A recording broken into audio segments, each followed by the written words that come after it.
Bom dia, meus amigos. Espero encontrá-los todos bem, com muita saúde, muita paz.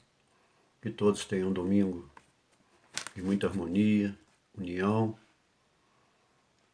E que Deus, nosso Pai, o Cristo Jesus e a espiritualidade maior estejam conosco, nos intuindo, nos ajudando a fazer uma reflexão coerente, sensata, para que todos juntos possamos aprender um pouquinho mais com os ensinamentos do Cristo, da doutrina espírita, em especial aqui de Emmanuel, através da larva mediúnica de Francisco Cândido Xavier, nos ensinos desse livro belíssimo que é O Caminho, Verdade e Vida.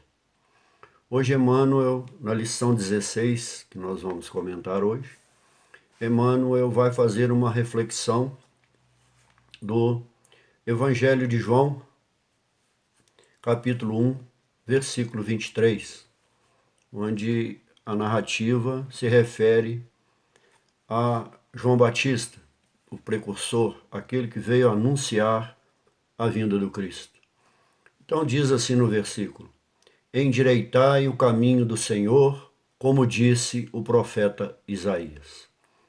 Isso aqui está em Isaías 40, no livro de Isaías 40, capítulo 40, versículo 3. Aqui nós temos uma simbologia muito interessante. Aplainai, preparai, as traduções diferentes, né? Endireitai o caminho do Senhor.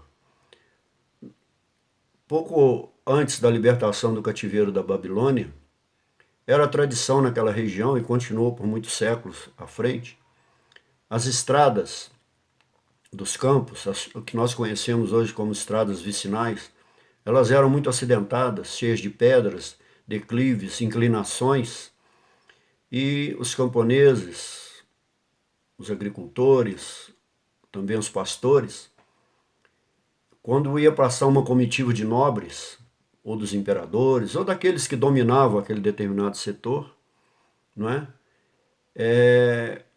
Eles jogavam pedras nas estradas. Então, quando ia passar a comitiva, vinha alguém na frente, um precursor, aquele que vinha à frente da comitiva humana dos impérios que conquistavam aqueles povos, para que eles retirassem os obstáculos, né, as pedras, aplainassem, endireitassem o caminho para que a comitiva dos reis, dos imperadores, dos nobres pudesse passar. Né? Mas essa era a linguagem cultural da época. Mas quando nós transpomos isso, tanto no Antigo Testamento como no Novo, para uma leitura, para o homem, para o ser humano, aquilo que ele tem que aprender, o contexto é um pouco diferente. Dentro da linguagem metafórica, simbólica, o que quer dizer isso? Isaías também anunciava, como vários profetas eram anunciadores, proclamadores da vinda do Senhor, ou seja, de uma ação de Deus no Antigo Testamento, né? De uma ação de Deus para uma liberdade humana. Mas que liberdade é essa? Exige uma transformação e um arrependimento, uma mudança de comportamento. Mas por que os profetas anunciavam isso? Porque os homens, através das suas escolhas errôneas, inadequadas, nós vemos isso muito bem, apenas rapidamente para ratificarmos isso, em Mateus, a partir do capítulo 6, versículo 13, por ali, quando Jesus nos ensina a oração, quando nos diz: Pai, não nos deixeis cair em tentação, mas livrai-nos do mal. Isso também no Antigo Testamento, quando fala da ira, da cólera, da vingança, do castigo de Deus, né, da manifestação disso, não tinha o verbo crinô, do grego, não quer dizer, não tem nenhuma conotação de condenação. Ele tem a ver, a sua interpretação quer dizer no sentido das escolhas que o ser humano faz. Porque Deus, a providência divina que nos prevê e provê tudo para nós, todas as possibilidades nas nossas circunstâncias humanas, Deus e também o Cristo futuramente, nunca tolhiu e nunca cerceou o livre-arbítrio humano. A liberdade humana de escolher. Então, quando o homem persistia em fazer essas escolhas erradas, Deus deixava o homem prosseguir em suas escolhas para que ele pudesse aprender. As consequências viriam. Então os profetas da época eles eram, modernamente falando, como sociólogos. Eles sabiam fazer a leitura circunstancial daquele momento, enxergavam as ações das tribos, e eles diziam, eles eram intuídos, inspirados, e eles diziam, olha, se acontecer isso, pode acontecer isso, as consequências serão estas. E o povo persistia. Então por isso que eles oraram, não nos deixais a sós, na tradução do hebraico, nos diz, não nos deixe a sós, não nos abandone em nossas escolhas, esteja conosco. Mas se nós insistimos e não queremos mudar, como João vai falar aqui, eu vou ler esse contexto no Evangelho de Mateus, para nós entendermos melhor. Então essa mudança é interna de nossas ações, escolhas inadequadas que nós estamos fazendo, que vai gerar consequências sérias.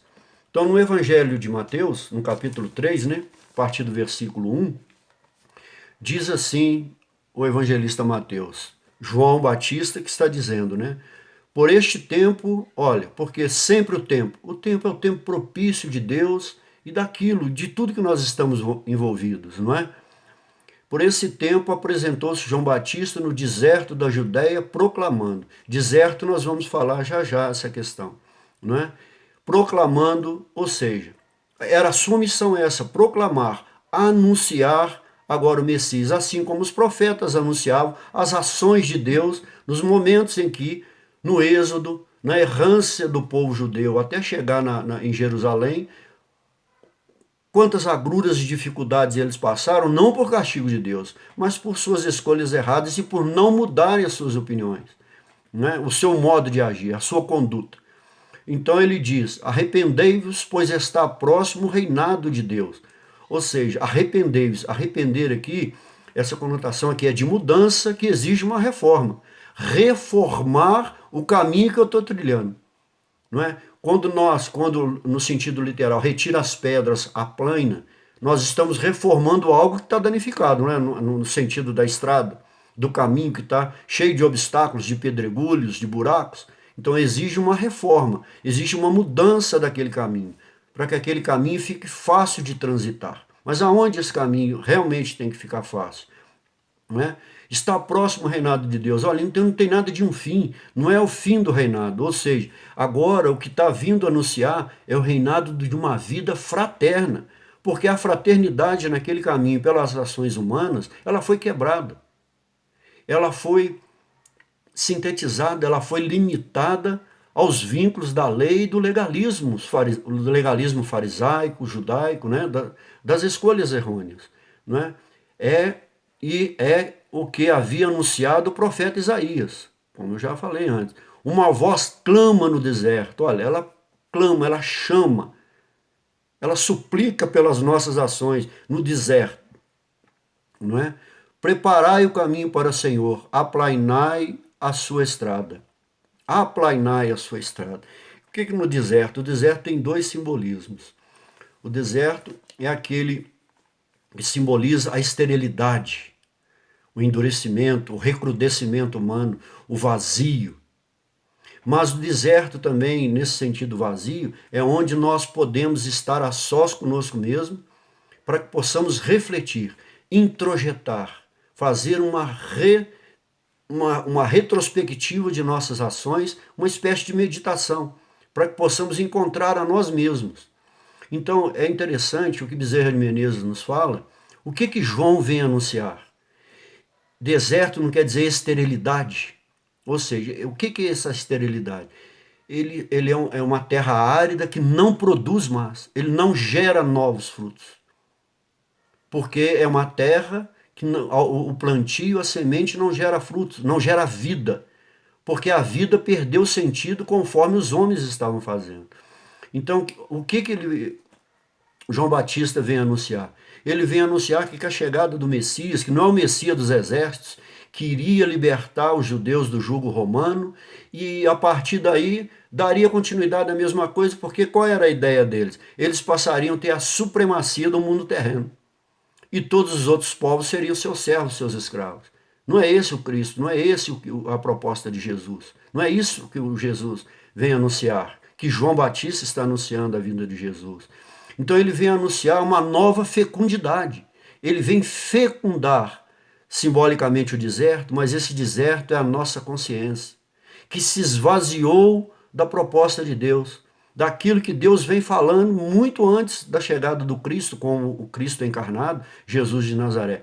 Num mundo que se tornou estéril, vazio, estéril de valores, de princípios, de ética, de moral, de conduta fraterna, de misericórdia, de compreensão, de humanidade. Perdeu-se o sentido humano, porque os corações, como Jesus diz, endurecidos, se endureceram em suas leis, em seus preceitos individualistas e particulares. Esse é o sentido do deserto. Então João vem anunciar que Cristo agora vem fecundar, olha, fecundar os corações humanos.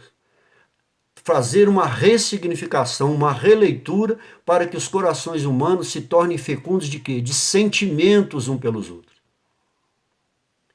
Essa é a fraternidade, é um projeto de irmanização. Mas isso vai mexer com o quê? Com os interesses particulares, com a minha área de conforto, vai me obrigar a sair dela, vai obrigar a que eu possa sair desse meu contexto e ter que, no sentido da partilha, não é? Partilhar aquilo que é só do meu interesse e não tem interesse nenhum em universalizar isso a povos que não pertencem à minha tribo, à minha família, aos meus interesses, não é? Então, olha, o que nós podemos entender que seria esse ministério, essa missão de João Batista? Ele tinha um propósito que de preparar, em primeiro lugar, Cristo veio primeiro, Cristo era judeu, falava para os judeus, João Batista era judeu, não é? Ele veio preparar o que? O seu povo, anunciar, porque era o seu povo que estava errando. Roma está num outro contexto, apesar de estar certo. Por que eles foram escravos, foram escravizados em toda, desde lá de Abraão, Isaac, Jacó, Moisés? Cometeram seus erros e cometeram seus acertos. Mas o que ele está falando? Anunciar primeiramente o seu povo, não é? Prepará-los consciencialmente para agora, para princípios, primeiro, morais.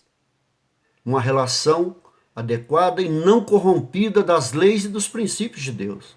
Não é que foram corrompidos por princípios que levaram a ações inadequadas no campo da moralidade, no campo da fraternidade, no campo do amor ao próximo. Porque tudo está sintetizado no primeiro mandamento. Amai a Deus sobre todas as coisas e teu próximo como a ti mesmo. E lá isso fica bem claro, nós poderíamos encerrar todas as discussões, Jesus está falando, qualquer mudança ao comportamento humano está sintetizado no amor, não tem outra saída. Ou nós decidimos amar uns aos outros, ou nós vamos continuar no mesmo caminho, no mesmo propósito. Mas espiritual é trazer ao espírito, interiormente, para que esse arrependimento e essa transformação possa acontecer. Ou seja, para que o advento do Messias, as consciências já começam, se João foi anunciar na frente. Muitos de nós temos muitos obstáculos, outros menos, simbolicamente falando. Ou seja, qual eram os obstáculos? Lucas dá uma conotação muito interessante também nessa narrativa. Os obstáculos eram o quê? Os obstáculos sacerdotais, da religião, da política, do campo social e também do espiritual que estava corrompido.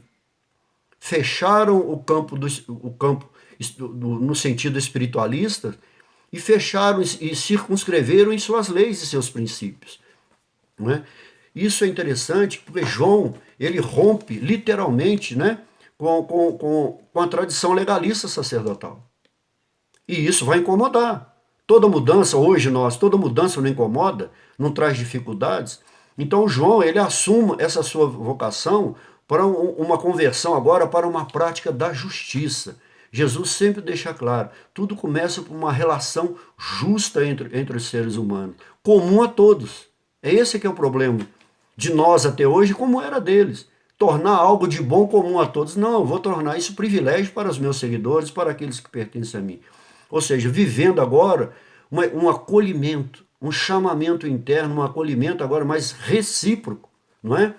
Então é importante outra passagem aqui, que eles iam, né, ao deserto. Eles iam o quê? Todo aquele povo que estava cansado, saturado daquilo que está vivendo. Então eles iam conhecer aquela proposta nova, eles iam acorrer, né, se socorrer, ver qual era aquela proposta que João Batista estava anunciando no deserto, ocorrer a ele, Os que na Judéia, ali aquela região da Judéia, Jerusalém, eles achavam, né? Eles não achavam mais resposta pelos seus anseios.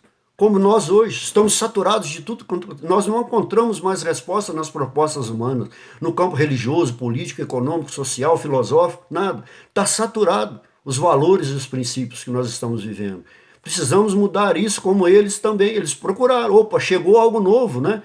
Porque eles não se satisfaziam mais com o quê?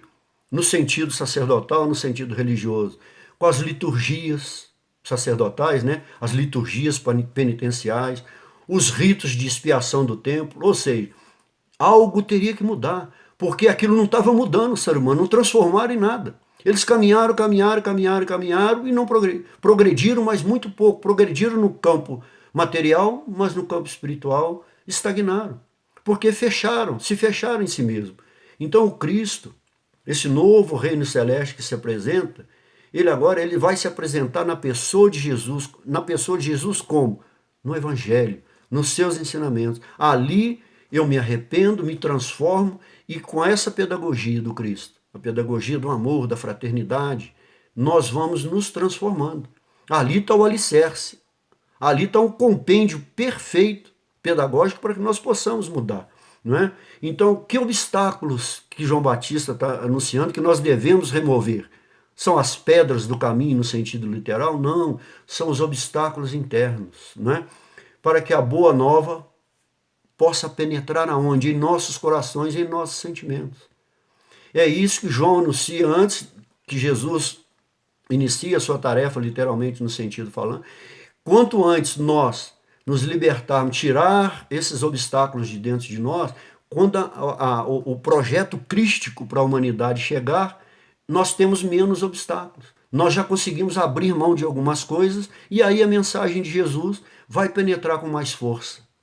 E aí nós vamos conseguir aos poucos, porque não é fácil essa mudança, porque nós temos que abrir mão de muitas coisas, mas nós vamos conseguir. Temos que tirar esses obstáculos. Mas é nós que temos que tirar. Não é? Então Emmanuel vai seguir na sua reflexão, que Emmanuel dá o mesmo título aqui, endireitai os caminhos. Olha, como João falou lá, ele está dizendo, se nós aqui na Idade Moderna não precisássemos mais fazer isso, Emmanuel não daria esse título, endireitai os caminhos. Porque eles continuam cheios de obstáculos. Aonde? Nas consciências humanas e nos corações humanos. Nós persistimos nas mesmas estradas, escolhemos estradas ainda difíceis, cheias de obstáculos, porque elas são transitórias, elas não são eternas. Nós temos que viver com esses obstáculos, mas aprender a superá-los, a saber o que é prioridade nesses obstáculos. Há muitos que nós podemos deixar para trás, colocar de lado, à margem do caminho, não é? Então Emmanuel diz, a exortação, ou seja, a advertência de João Batista, do precursor, permanece no ar. Ela continua até hoje. Por quê? Esse vazio, esse vácuo interno ainda permanece. Nós estamos presos a conotações religiosas, institucionais, aos púlpitos, aos ritos, às nossas escolhas políticas, econômicas, sociais, as nossas preferências, e não mudamos, ainda não enxergamos que a fraternidade é o único caminho que nós vamos achar, nós vamos proporcionar aos nossos filhos, aos nossos netos e assim sucessivamente, um mundo mais adequado para a gente caminhar. Ou seja, esse vazio interno permanece há 4, 5, 6 mil anos. Já melhorou? Muito, não é? Permanece no ar, olha, convocando os homens de boa vontade. Aqui que é interessante. A regeneração das estradas comuns. Ou seja, por quê? Você tem que ter muito boa vontade para mudar isso, porque essa boa nova, o evangelho do Cristo, a sua luz, a sua mensagem, ela vai trazer o quê? Um desconforto interno. Nós nos sentimos um desconforto, algo que está sendo tirado de nós. Não, isso eu posso liberar, isso não. E eu começo a entrar nesse conflito interno. Mas é isso que Cristo quer, justamente. Nós precisamos sentir esse conflito, essa suscitação interna que nos cobra uma mudança, para nós enxergarmos e ver que está na hora de mudar, está na hora de uma nova proposta, porque precisa boa vontade. Tanto Santo Agostinho como Immanuel Kant, um filósofo alemão do século XVIII, Ele nos deixa bem claro. A vontade, ela é o motor, ela é o que nos impulsiona para frente. Mas nós podemos dirigi-la para o mal ou para o bem, para uma escolha errada ou correta, negativa ou positiva. Agora, a boa vontade, não. É essa que ele deixa bem claro. A boa vontade é a única que nos levará para princípios, não é? E para preceitos universais. Não é? Kant nos diz, deixa bem claro na sua mensagem, no seu pensamento filosófico. Não é? Então segue Emmanuel. Em todos os tempos, observamos criaturas que se candidatam à fé. Todos nós fazemos isso, né? Que anseiam pelos benefícios do Cristo. Né? Nós vamos a eles e ansiamos, mas às vezes de forma inadequada, errônea e exagerada. Clamam pela sua paz, mas estão dispostos a levar a paz, a transmitir a paz. Mas conquistar a paz interna precisa mudança e é o primeiro passo. Pela presença divina. Mas a presença divina, nós não vemos o Cristo com os olhos físicos, mas nós podemos senti-lo, assim como Deus, assim como a espiritualidade superior e as pessoas que nós amamos aqui na Terra, não é? Pela presença divina. E por vezes, após transformarem, olha, os melhores sentimentos, né, em inquietação injusta, acabam desanimadas e vencidas. Porque não persiste. Porque consegue retirar um mínimo de obstáculos. Mas na medida que vamos removendo continuamente esses obstáculos, não é? Quando nós começarmos esse processo de transformação, dificilmente nós vamos cometer o que teologicamente falando, as apostasias. O que é apostasia? Eu empreendo esforço, inicio um caminho de transformação e de mudança, e quando vêm as dificuldades, eu retrocedo. Eu volto ao que eu era. Isso é que é apostasia. Não tem pecado nenhum, nada disso, cometer apostasia. Eu apenas retrocedo. Pode ser no caminho do conhecimento. Eu estou na faculdade, estou fazendo um curso, estou estudando, e eu desisto. Ou seja, eu retrocedi, voltei atrás, voltei ao princípio. Eu não caminho, eu não transito no caminho, na estrada, como João diz, eu não endireitei, nem removi, nem preparei o caminho para o novo homem que somos nós mesmos. Não é? Isso é interessante. O que Cristo fala, o Haroldo Dutra Dias comenta, e é muito interessante, quando Jesus diz, o que queres que eu te faça? Ele está dizendo para nós escolhermos, porque Jesus nunca tolhiu o nosso livre-arbítrio, nós falamos antes. Nós queremos o quê? O que ele está dizendo? Nós queremos o analgésico, para tirar aquela dorzinha, mas o analgésico passa o efeito. Ou nós queremos a cura que exige a transformação, a caminhar com esses obstáculos, numa estrada difícil, cheia de pedras, buracos, inclinações, mas é ali, é lá na frente que nós vamos aplainá-la, endireitá-la, não é? Ou seja, por que nós fazemos isso? Nós retrocedemos. Nós voltamos a um cativeiro, não mais o da Babilônia, o cativeiro que nós tivemos sempre presos e continuamos presos, dentro de nós mesmos. O dia que nós descobrimos que quem nos aprisiona somos nós, talvez nós vamos conseguir mudar muito. É muito difícil. E é uma luta hercúlea que nós temos que empreender. Não é? Então segue Emmanuel. Onde está Jesus que não lhes veio ao encontro dos rogos sucessivos? Olha, onde está Jesus? Não é? Às vezes, quando nós estamos fazendo essas escolhas errôneas, inadequadas, ele está dizendo, não faça isso. Vem aquela inspiração, nós não temos esse sentimento, às vezes o nosso anjo guardião, os espíritos protetores, não é? Nossos orientadores, Cristo, Deus, o Espírito Santo, não é? Dentro desse contexto, que nós universalizamos a leitura aqui, está nos intuindo, dizendo, não faça isso, mas nós fazemos essa escolha. Então, nós temos que aprender, pelo amor ou pela dor, não é? Então, veja bem, outra pergunta que Emmanuel fala, em que esfera longínqua permanecerá o Senhor, olha, distante de suas amarguras? Como Santo Agostinho deixa muito bem claro, para que Deus aproxime de você, você tem que se aproximar dele. Ele está ao seu lado, à frente, ele está em você. Mas consciencialmente, pela via da consciência, da minha interioridade, eu tenho que abrir para ele estar comigo. Senão, quem se distancia de Deus somos nós e não ele. Não é? Distante de suas amarguras. Não compreendem que através de mensageiros generosos do seu amor, o Cristo se encontra em cada dia, olha, ao lado de todos os discípulos sinceros. Mesmo nós que estamos em contradições, ele está ali nos intuindo, dizendo para escolher um caminho correto. Porque não adianta apenas remover o obstáculo de forma dissimulada, hipócrita. Porque ele volta. Encontramos ele mais na frente, não é? Porque não vencemos, não é? Isso é interessante que no próprio livro de Isaías, no capítulo 56, versículo 51, ele diz: praticai a justiça, pois a minha salvação está próxima. É preciso praticar. Todos nós buscamos essa salvação, mas não queremos fazer nada. Não queremos fazer absolutamente nada. Então é preciso praticar a justiça. Por que Isaías falava aquilo naquela época? Porque a justiça não estava sendo praticada. O caminho dos justos, ele tem que ser individual em mim e coletivamente. Caminharmos numa proposta só de justiça humana. Porque o povo que estava cansado, o que eles clamavam? Por justiça. Uma justiça que englobasse, que envolvesse a todos. Não apenas uma parcela da sociedade, como nós vemos até hoje. Não é? Então, o que Emmanuel vai dizer? Que falta alguma coisa. Falta-nos, a nós hoje, alguma coisa. Falta-lhes a dedicação ao bem. Não é? De si mesmos. Olha, falta dedicar ao bem para nós mesmos. E nós encontramos as dificuldades, temos dificuldades para fazer isso. Não é? Por quê? O seu caminho, qual será esse novo caminho desde lá, desde Isaías ou antes e vem caminhar? Porque esse caminho, ou essas estradas, né, aonde que ela percorre, no sentido simbólico?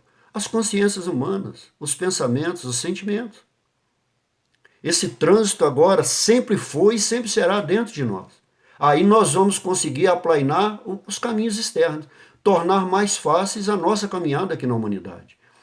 Correm, olha, mano, ao encalço do Mestre Divino, desatentos ao conselho de João, endireitar os caminhos. Ou seja, nós mesmos, quando a comitiva dos nobres passava, ela tinha pedras e um caminho desnivelado. Ou seja, quem coloca essas pedras ou esses obstáculos no nosso caminho, na nossa jornada terrena, somos nós mesmos. Não é? Para que alguém sinta, olha, a influência santificadora do Cristo, é preciso retificar a estrada que tem vivido. Ou seja, em nossas vidas pretéritas e hoje, nós continuamos com os mesmos obstáculos e, às vezes, numa encarnação, tiramos um, tiramos outro. Mas enquanto persistirmos em manter a maioria dos obstáculos, a caminhada vai ser difícil. Muitos choram em veredas ou caminhos, né, do crime. Fazem suas escolhas do crime. Lamentam-se nos resvaladouros do erro sistemático. Erro sistemático, ou seja, tornou-se uma norma as nossas escolhas. As consequências virão. Invocam o céu sem o desapego. Como que eu posso invocar algo vem a mim, invocar algo espiritual preso nos aspectos materiais, aprisionado nele? Às paixões avassaladoras do campo material. Em tais condições, não é justo dirigir-se a alma ao Salvador, que aceitou, olha, a humilhação e a cruz sem queixa de qualquer natureza, não é? Nós podemos fazer uma análise aqui, lá em Lucas, no capítulo 13, da figueira seca. Por que Jesus fala aquela parábola da figueira seca? Quem se tornou seco, estéril, uma figueira que não deu mais figos? Israel. Israel. E ele falou que ela voltaria. Então, só quando Israel voltar a dar frutos de amor, frutos de vida, quando aquela terra seca, lembra que nós falamos ontem, for fecundada pelo amor que transforma os homens, não é? Tudo voltará ao normal, não é? Se queres que Jesus venha santificar as suas atividades, endireita os caminhos, olha, da existência. Nós precisamos regenerar, refazer esse caminho para entrarmos num processo de regeneração interna. Os teus impulsos, temos que equilibrá-los, controlá-los. Desfaze as sombras que te rodeiam e senti-lo-ás ao teu lado com sua bênção. Então, por que nós voltamos aqui, aquele sentido do deserto? Porque no livro de Ezequiel, nós podemos fazer uma bela analogia aqui. Lá em Ezequiel, capítulo 20, versículos 35 e seguintes, também no livro de Oséias, no capítulo 2, versículo 16, nós temos duas passagens que encaixam perfeitamente aqui. Diz, olha, no deserto começará uma restauração dolorosa ou amorosa. Nós não falamos na doutrina espírita pela dor ou pelo amor? Olha o que eles falavam lá, há 3.000 anos atrás. Começa, ou seja, no caminho, nessa trilha estéril, de vazio, naquela esterilidade, naquele mundo frio, árido, endurecido, ali nós podemos, na outra simbologia do deserto, ao estarmos sós conosco mesmos, refletir, fazer uma releitura da nossa caminhada e tornar aquela caminhada difícil, num piso árido, pedregoso, cheio de espinhos, nós podemos tornar aquela caminhada difícil mais amorosa. Com o quê? Com sensatez, com prudência, com equilíbrio, com os valores do Cristo. É esse que nos liberta internamente, não é?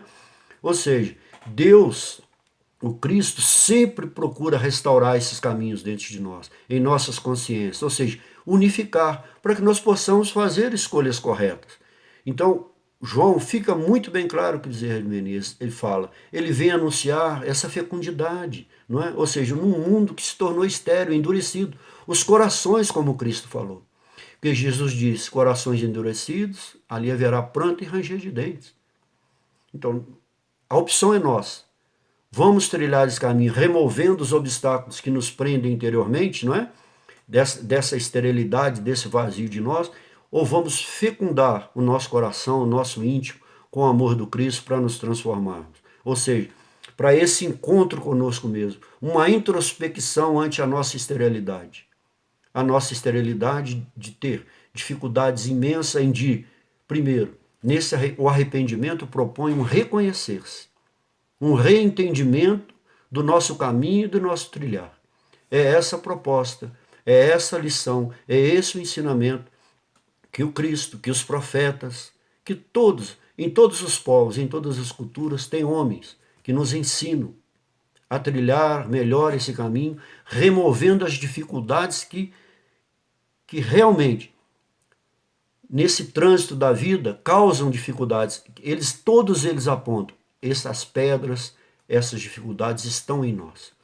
Então, meus irmãos, muito obrigado pelo estudo de hoje, por estar conosco e que nós possamos entender que só removendo em nós mesmos esse endurecimento, todo rancor, todo ressentimento, todo ódio, toda indiferença, e passarmos a escolher um caminho olhando uns para os outros, fraternalmente, com o coração aberto, com o sentimento aberto, rogando aquilo que nós pedimos para nós, para os nossos familiares, nós também rogarmos por toda a humanidade. Que a paz do Cristo Jesus e de toda a espiritualidade esteja convosco e com todos os seus familiares. Que assim seja.